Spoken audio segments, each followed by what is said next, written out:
4, 3, 2, 1. Puck short.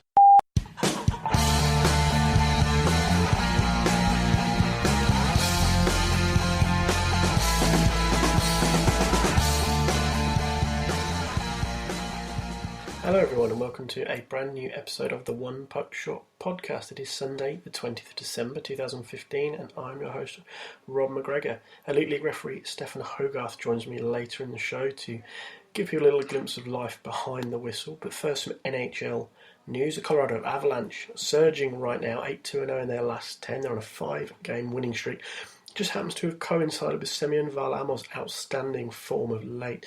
He's been brilliant, really, all month. He made 39 saves last night against Edmonton in a 5-1 win. Jarome Iginla also scored his 598th career goal. It moves the Avs within 3 points of the wildcard spots in the West. Now, I tend to think this is more of a case of good form than seeing some kind of resurgence in the Avs to mimic what they did a couple of years ago. They're outstanding, obviously, in Patrick Roy's first year as head coach, but this feels more like a good run rather than the reawakening of that team, and there's still issues there. They still have some things to figure out in their own end, but offensively they're obviously very good, and Duchesne, McKinnon, Landeskog missed a little bit of time with back trouble, but they have a decent group of forwards. It's just figuring things out in their own end, and Varlamov's upturning form obviously helps paper over a lot of cracks in that respect, kind of like Lundqvist did for the Rangers early on. And I don't know whether this is just setting up Avs fans for a fall, or if this is, I don't think this is a legit run, really. There's no point saying if this is a legit run, because I don't think it is. It's a good run of form at an interesting time of year with the holiday season, but I think this is one of those situations where really it's Varlamov going on a good run, which is saving the team's blushes, perhaps. I don't know if that's the right word to use, but as I said, they're in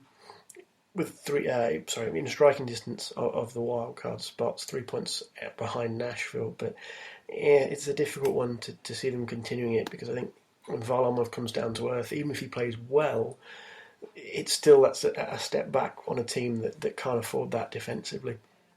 In the Pacific Division, Henrik Sedin missing his second straight game for the Canucks tonight against Florida. That game is in progress as we speak. And the Canucks are not in a great place right now. They've dropped outside of the playoffs, so they are tied on points with Arizona for third in the Pacific. But it feels like this is a team that they may scrape in. Obviously, 3 teams will get automatic spots. Los Angeles are leading the Pacific by 9 points right now. They look great, even though they lost to the Leafs last night. Jonathan Bernier getting his first win of the season in a 5-0 victory, shutout as well for Bernier against his old club. So good for him and good for the Leafs. But the Kings really dominating that division right now. They were coming off the end of a long road trip in the East. They're 7-2-1 in their last 10. But I digress slightly. The Sharks are second in the Pacific on 33 points. Arizona 32 points.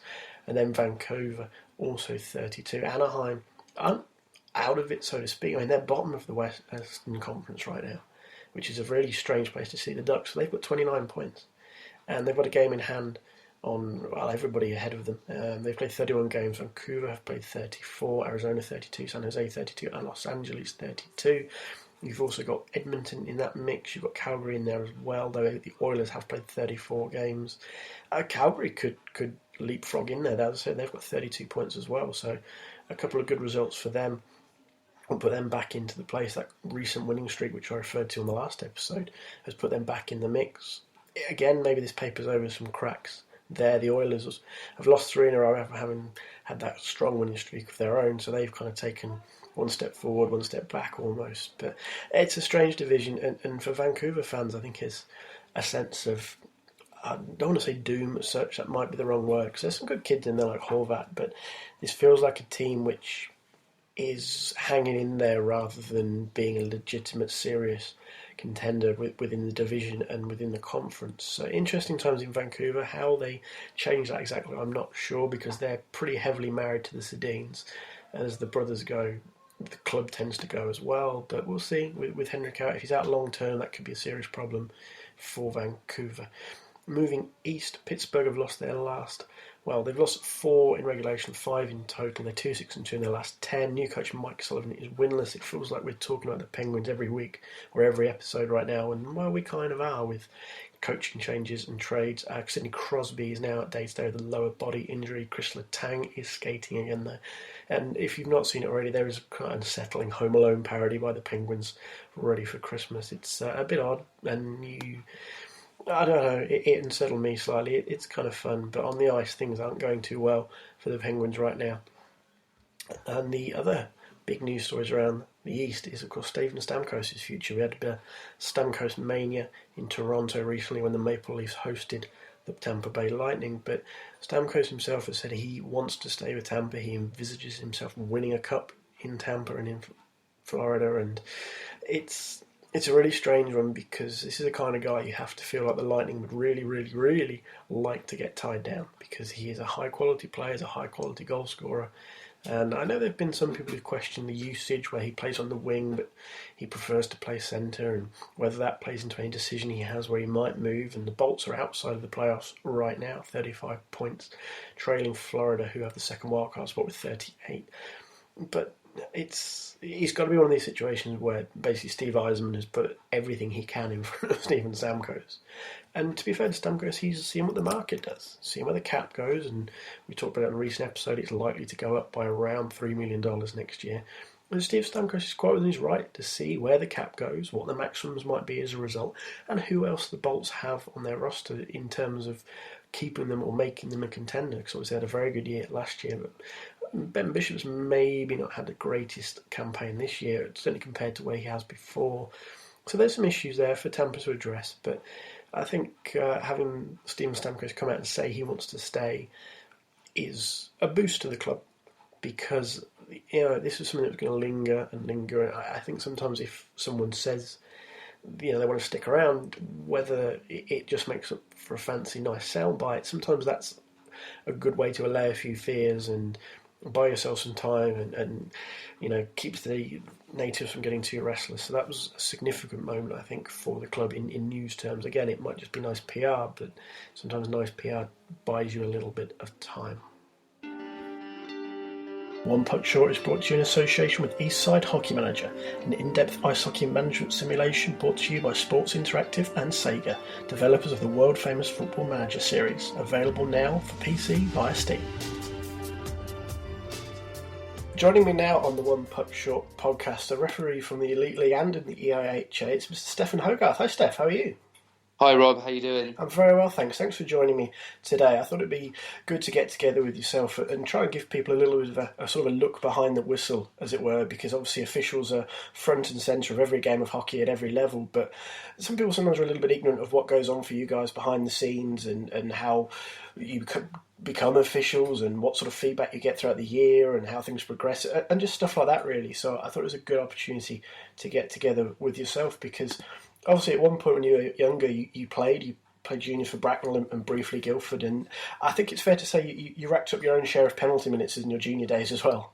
You've been looking at my stats, Rob. I may have done some research before the podcast. I'm very professional like that, but I mean, obviously there would have come a point where you kind of had to choose between the playing side and the officiating side. So, what drove you to kind of hang up your stick and take up the whistle permanently, as it were?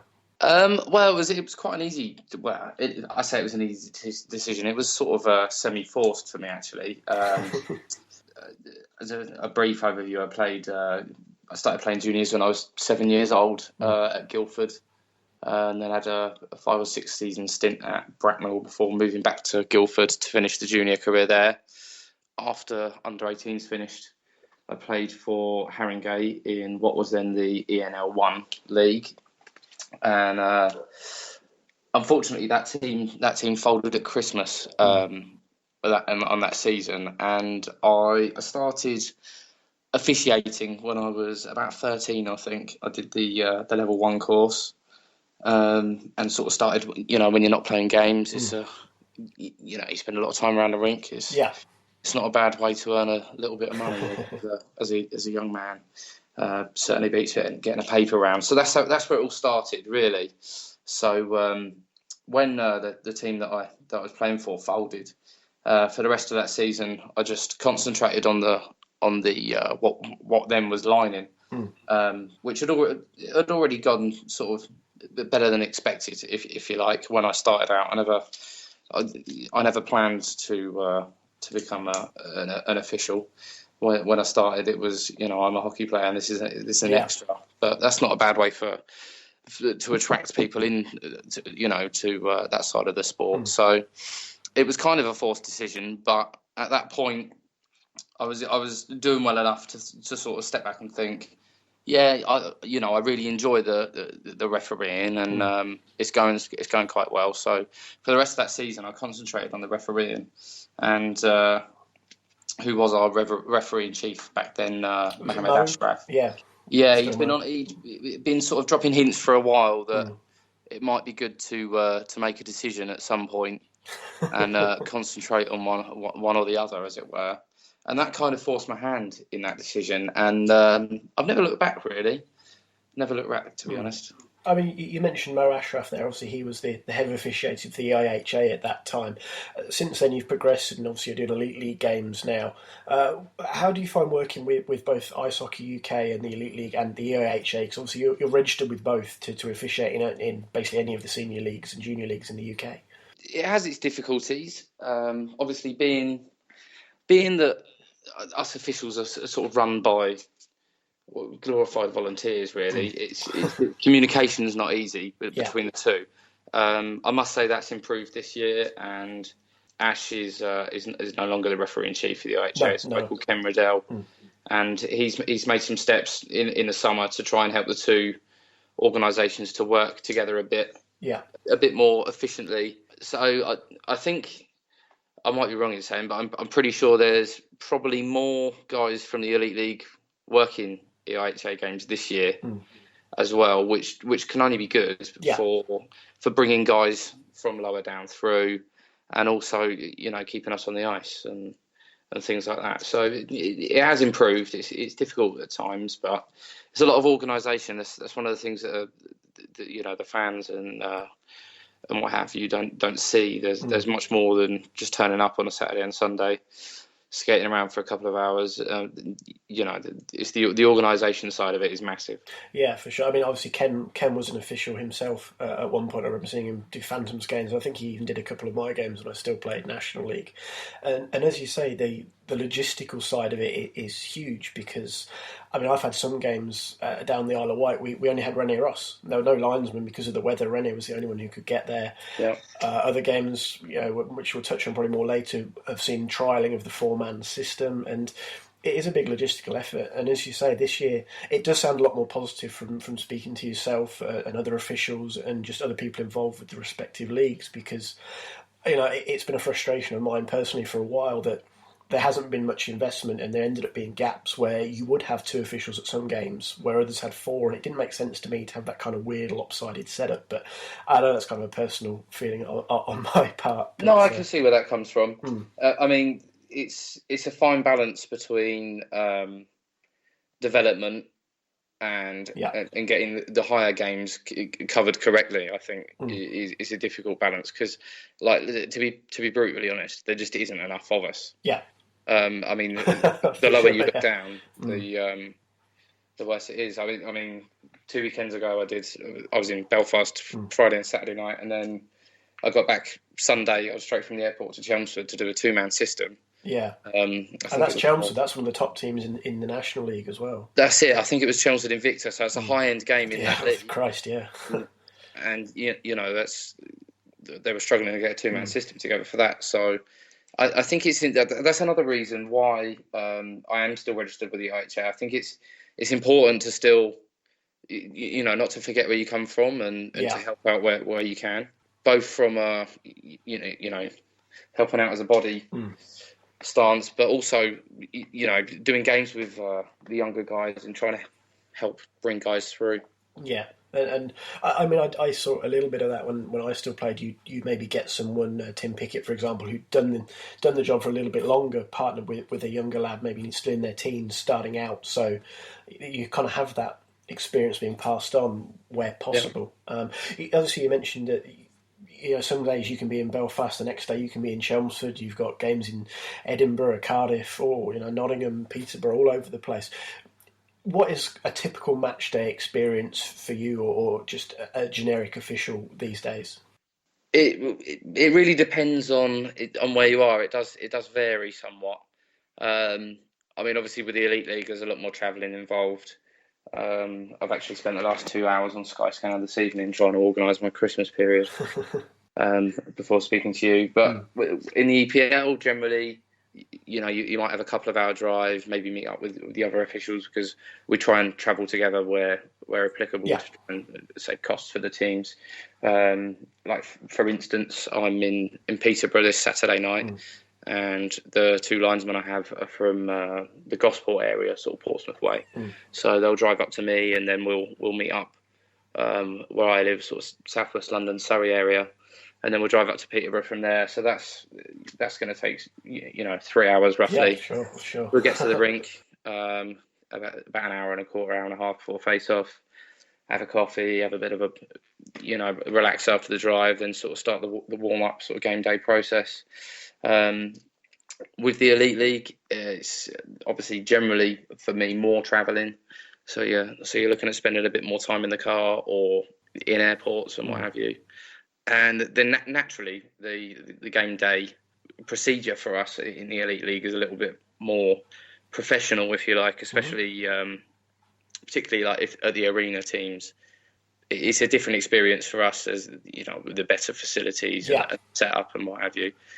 But yeah, that's pretty much it in a nutshell. It's get in the car or get there, warm up, and be ready for work.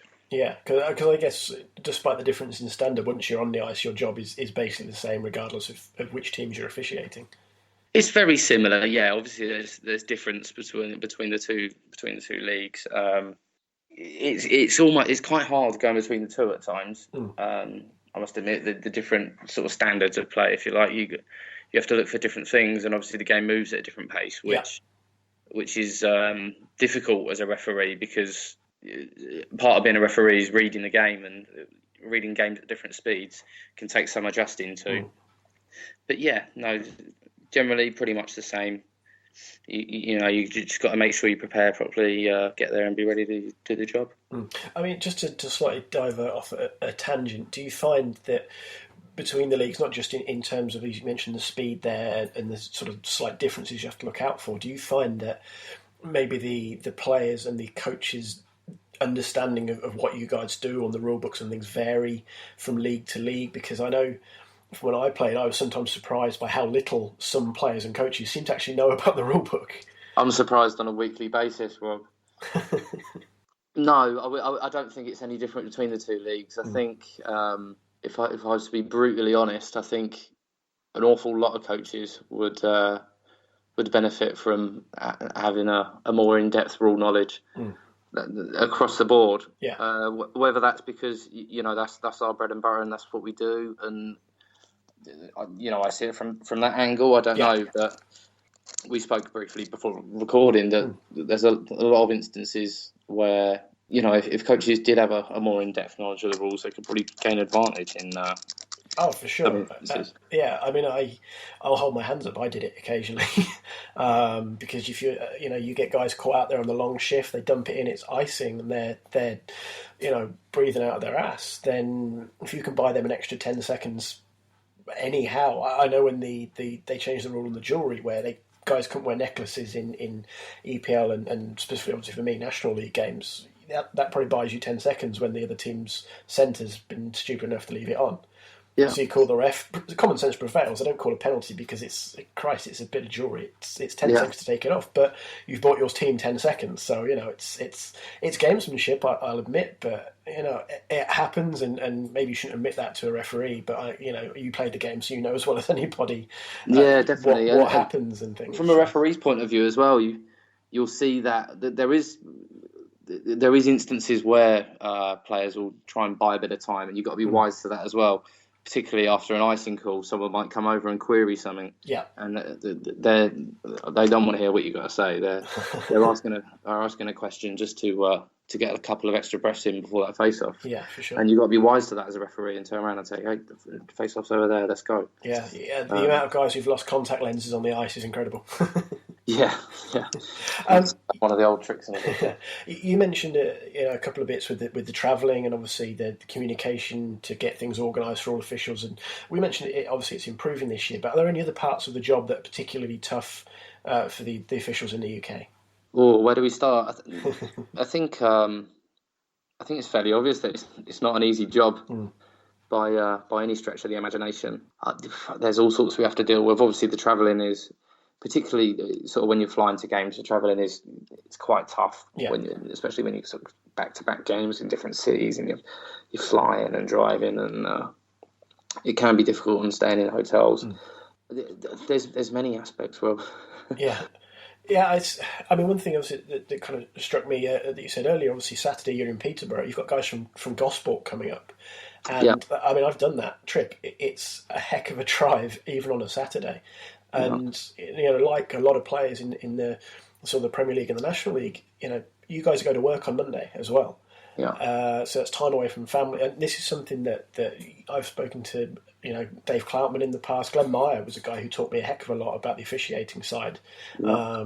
And people often forget that side of things, that officials, I suppose it's the human element. They'd have day jobs, they have families, they go, yourself, you've got dogs to walk and things like that. And that's lost with players too. It's like players and officials almost, once they step on that ice, they're commodities, they're assets, then the humanity is kind of stripped out of them a little bit.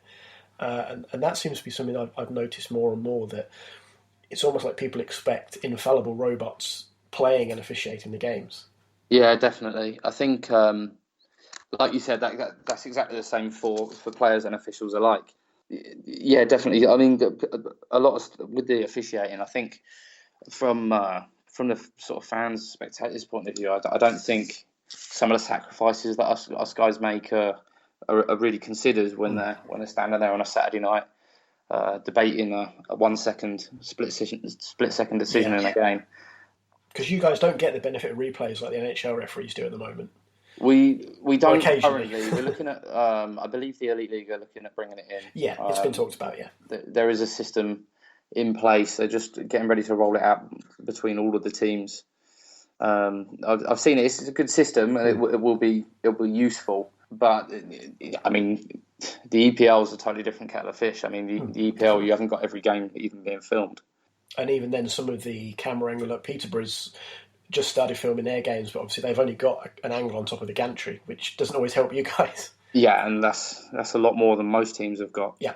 So in the EPL, you're really up against it just as much, really. I mean, because it may be a slightly lower standard of hockey, but there's, I don't want to say less professionalism, but you don't have all the tools that you do in the Elite League. I think us officials that officiate in the Elite League have more of a professional attitude to an extent, and that's no detriment to anyone in the EPL and below. It's simply because they don't have the tools and the organisation and the encouragement to really think about their games and work professionally. I mean, talking for myself here, not a day goes by during the season where I'm not on the phone to other referees, talking about calls, looking at videos and discussing clips and what have you. Yeah. We're always looking to make ourselves better. And that, again, like we're talking about sacrifices, but I'm sure people think we just sort of turn up on a weekend and give it a go. But there is, it's a daily thing, chatting to guys, and whenever we've got a spare bit of time, I mean, we have a fantastic tool that we use in the Elite League, which is like a central server, which all the games are uploaded to from each of the teams, and we can watch our games back or anyone else's games and clip bits and share them and discuss and look at ways to improve and make sure we get the job done well. So that's very useful. I mean, that was one of the things I wanted to ask you, because again, it's something you see people commenting on a lot and questioning what kind of feedback and support you guys get throughout the season. And it's a lot of people just seem to assume you basically get assigned to a game. Once the final buzzer goes, that's it. But that's really not the case at all, is it?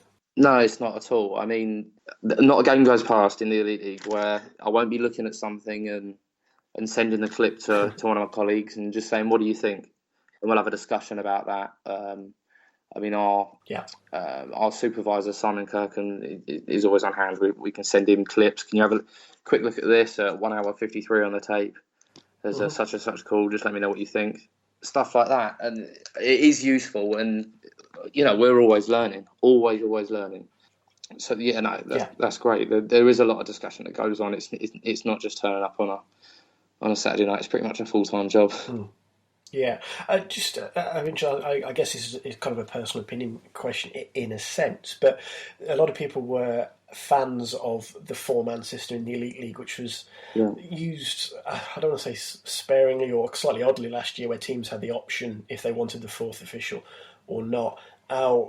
I could get on my high horse all day about one league using four men while another has two. We kind of touched on that earlier, but to stay away from that particular hill that I will probably die on.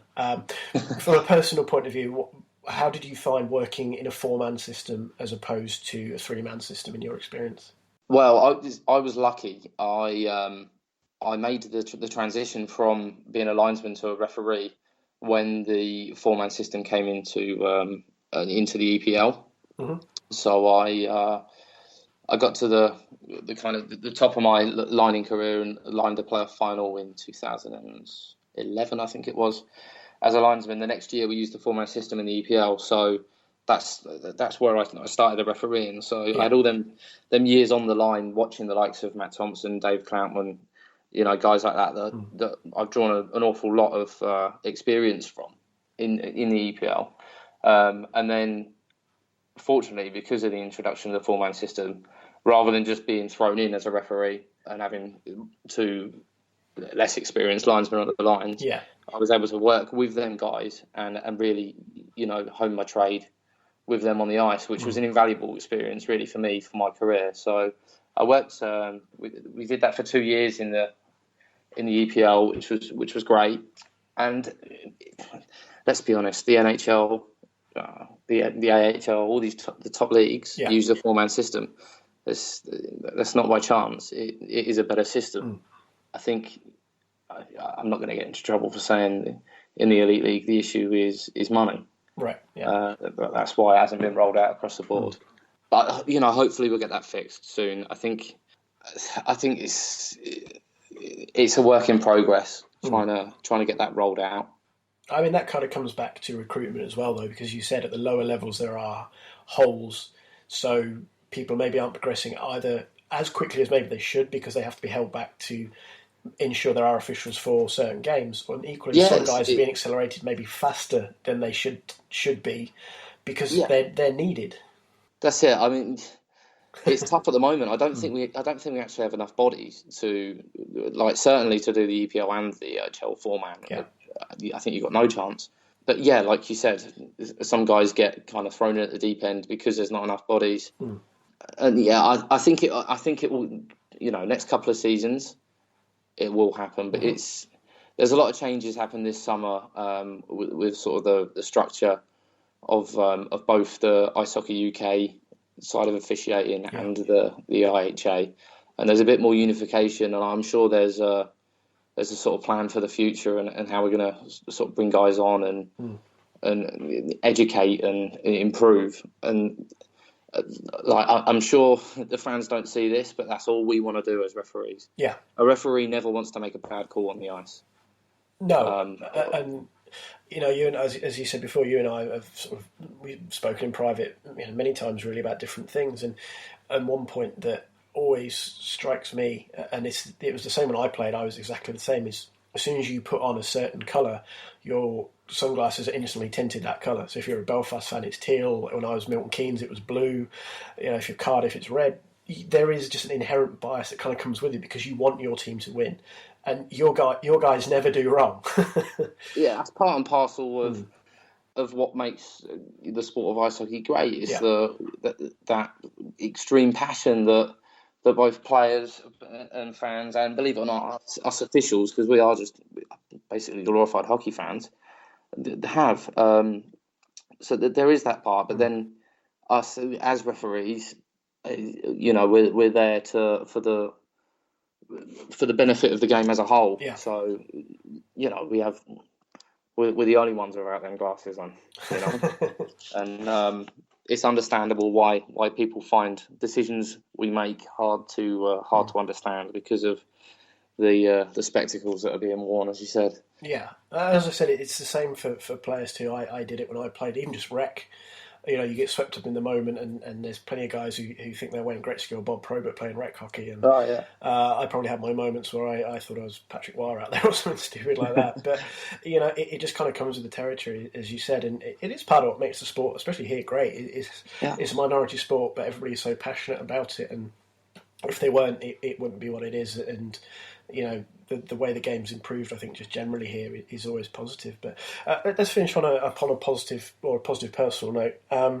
In March, you're off to Turkey to officiate at the IWHF Division 3 World Championships. I am, yes. So looking forward to that. Should be good. It's my first IHF assignment. Because of where I live, I worked in going back to when I started refereeing, I worked in the EPL as a linesman. It wasn't until I became a referee that I ended up working in the Elite League. And that's generally where officials are drawn from Great Britain for IHF assignments. So, I feel pretty lucky and quite honoured to, in my second season in the Elite League, be getting a shot at a World Championship. So, it should be fun. It's Division 3, so there's some interesting countries in that division. It's not the famous hockey nations, but I'm sure it'll be great for my career nevertheless, and something to a foot on the ladder, if you like, and something to start building on. I mean, is that like a personal aspiration thing to work maybe your way up within the IWHF World Championships? Yeah, definitely. Like going back to when I said a referee never wants to make a bad call on the ice. Like all we want to do is be the best referee we can. I mean, it's much like. The teams get their award at the end of the year if they make the playoffs. That's very much the same for the referees as well. That's kind of what you work towards all year. You just want to be the best that you can possibly be. And definitely. I think getting out there on the IHF circuit is that sort of number one aim that you aim for as a referee. Yeah, as you mentioned, you've got the host Turkey, South Africa, Luxembourg, Bosnia, the United Arab Emirates, Georgia, and Hong Kong. So, not your traditional hockey nations, I think it's safe to say. No, it should be interesting. I might even get a couple of National League games in before I go, just to get myself ready. Perfect. Well, thank you very much for joining me today, Steph. It's been great to have you on. Hopefully it's given people a bit of an insight into what goes into it for yourself and your fellow officials every weekend across the British hockey spectrum. No problem, Rob. Thanks for having me on. It's great to give an insight and perhaps get some understanding out there. Thank you very much, Steph. Cheers, Rob. One puck short. That brings us to the end of this week's episode of the One Puck Short podcast. Thanks again to Stefan Hogarth for joining me. Hopefully people found that both informative and entertaining. Give you a little bit of view of life behind the whistle. Again, thanks to Steph for joining me. You can get in touch with the show via email, onepuckshort@gmail.com. You can find me on Twitter @RobMcGregor35, and you can like us on Facebook, facebook.com/onepuckshort. You can also find the blog, onepuckshort.wordpress.com, and on the blog itself there is a PayPal donation and an Amazon affiliate link. And if you're so inclined and want to help support the show and the blog, you can use the PayPal donation button. It might be £1, might be £10, might be more, might be less, whatever you feel it's worth. If you think what we do is worth the effort and worth supporting, then we really appreciate your donations. As I've said on previous episodes, it all goes towards the running of the show and the blog, hosting costs, things like that. And the Amazon link, getting a little bit close to Christmas now perhaps, but if you do any Christmas shopping or any shopping on Amazon in the future, if you just click on the link there, it takes you to the Amazon homepage as normal. You shop as normal, but when you hit pay at the checkout, we get a little kickback on whatever you've bought. It doesn't cost you anything extra, but we get a little feedback from that, and again, that's all funneled back into equipment and supporting the show itself. Thanks again to everybody for listening to this episode of the One Puck Short podcast. I'll speak to you all again very soon.